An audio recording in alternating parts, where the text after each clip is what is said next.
Breaking news చూస్తున్నాము. హైదరాబాద్లోని మర్రిచెన్నారెడ్డి మానవ వనరుల అభివృద్ధి కేంద్రంలో సీఎం రేవంత్ రెడ్డి అధ్యక్షతన నిర్వహించిన సిఎల్పి సమావేశం ముగిసింది. ఈ సమావేశంలో పాల్గొన్న పిసిసి చీఫ్ మహేష్ కుమార్ గౌడ్ కీలకమైన వ్యాఖ్యలు చేశారు. స్థానిక సంస్థల ఎన్నికల్లో అనుసరించాల్సిన వ్యూహంపై చర్చించామని, ప్రభుత్వం ఇస్తున్న సంక్షేమ పథకాల్ని ప్రజల్లోకి తీసుకెళ్తామని ఆయన వెల్లడించారు. దేశ చరిత్రలో మొదటిసారిగా తెలంగాణలో కులగణన పూర్తి చేశామన్నారు. బీసీ సంఘాలని, బీసీ ప్రజలను బీఆర్ఎస్ తప్పుదోవ పట్టిస్తుందని ఆయన తీవ్రంగా ఆరోపించారు. మా శాసనసభలు ప్రజల్లోకి తీసుకెళ్లాలనేది దిశానిర్దేశం చేశామన్నారు. ఎస్సీ వర్గీకరణ విజయంపై ఉమ్మడి మెదక్ జిల్లాలో బహిరంగ సభ ఏర్పాటు చేస్తామని, అలాగే ఈరోజు ఢిల్లీకి వెళ్లి రాహుల్ ఖర్గేలను ఆహ్వానిస్తామని చెప్పారు.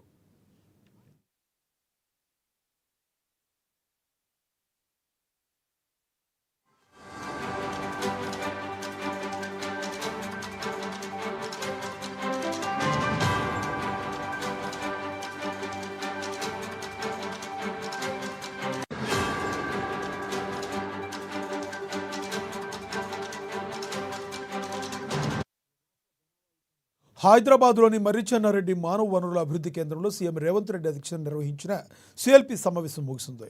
ఈ సమావేశంలో పాల్గొన్న పిసిసి చీఫ్ మహేష్ కుమార్ గౌడ్ కీలకమైన వ్యాఖ్యలు చేశారు. స్థానిక సంస్థల ఎన్నికల్లో అనుసరించాల్సిన వ్యూహంపై చర్చించామని, ప్రభుత్వం ఇస్తున్న సంక్షేమ పథకాల్ని ప్రజల్లోకి తీసుకెళ్తున్నామని వెల్లడించారు. దేశ చరిత్రలో మొదటిసారిగా తెలంగాణలో కులగణన పూర్తి చేశామన్నారు. బీసీ సంఘాలని, బీసీ ప్రజలను బీఆర్ఎస్ తప్పుదోవ పట్టిస్తుందని ఆయన ఆరోపించారు. మా శాసనసభ్యులు ప్రజల్లోకి తీసుకెళ్లాలని దిశానిర్దేశం చేశామన్నారు. ఎస్సీ వర్గీకరణ విజయంపై ఉమ్మడి మెదక్ జిల్లా బహిరంగ సభ ఏర్పాటు చేస్తున్నామని, అలాగే ఈరోజు ఢిల్లీకి వెళ్లి రాహుల్ ఖర్గేలను ఆహ్వానిస్తామని తెలిపారు.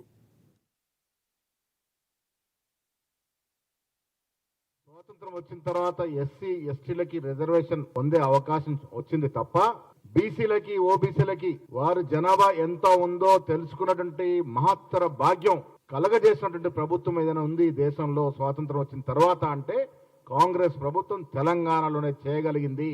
బీహార్, కర్ణాటకలో ఎలాంటి సర్వేలు జరిగినప్పటికీ కూడా అధికారికంగా అవి టేబుల్ అవ్వలేదు. ఇలా మొట్టమొదటిసారిగా తెలంగాణ చరిత్రలో ఒక అధ్యాయం నిన్నటి రోజు ఈ రాష్ట్ర జనాభాలో ఎవరు ఎంత శాతం ఉన్నారో తెలిపే విధంగా చాలా పగడ్బందీగా శాస్త్రీయ పద్ధతిలో సుదీర్ఘమైనటువంటి అధ్యయనం చేసి సర్వే నిర్వహించడం జరిగింది. ఇవాళ ఈ రాష్ట్రంలో మైనార్టీ వెనుకబడ్డ తరగతి కలుపుకొని 56% రాష్ట్రంలో వెనుకబడ్డ తరగతుల నిష్పత్తి శాతం ఉంది అని తెలిపే విధంగా సర్వే జరిగింది.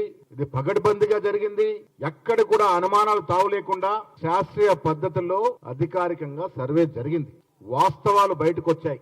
మేము గర్వంగా ఈ రాష్ట్రంలో 56% ఉన్నామని చెప్పుకునే విధంగా అధికారికంగా లెక్కలు బయటకు వచ్చినటువంటి సందర్భం ఇది. ఇన్నేళ్లు బీసీలోకి ఏమీ చేయలేనని రాజకీయ పార్టీలు, రాజకీయ నాయకులు ఈ బహత్తరమైనటువంటి యజ్ఞం లాంటి కార్యక్రమాన్ని చూసి ఓర్చుకోలేక నానా మాటలు మాట్లాడుతా ఉన్నారు. బీసీ సంఘాల వారిని తప్పుదో పట్టిస్తా ఉన్నారు. నేను మీ ద్వారా అవాస్తవాల్ని ప్రచారంలోకి తీసుకున్నటువంటి నాయకులకి ప్రశ్నిస్తా ఉన్నాను. ఏ ఆధారంగా మీరు మాట్లాడుతా ఉన్నారు? ఇప్పటి వరకు సర్వేనే జరగలే ఈ రాష్ట్ర జనాభా విషయంలో. దేన్ని ఆధారం చేసుకుని మీరు మాట్లాడుతా ఉన్నారు? ఊహాజనిత సంఖ్యలతో పోల్చుకుంటూ మీరు మాట్లాడుతా ఉన్నారు. మేము గట్టిగా చెప్తా ఉన్నాము, ఇది అధికారిక శాస్త్రీయబద్ధంగా జరిగిన సర్వే. నేను ఈ రాష్ట్రంలో ఉన్న బీసీ సంఘాలకి, బీసీ నాయకులకు చెప్తా ఉన్నాను, రాజకీయ నాయకులు ఉచ్చులో పడొద్దు మీరు.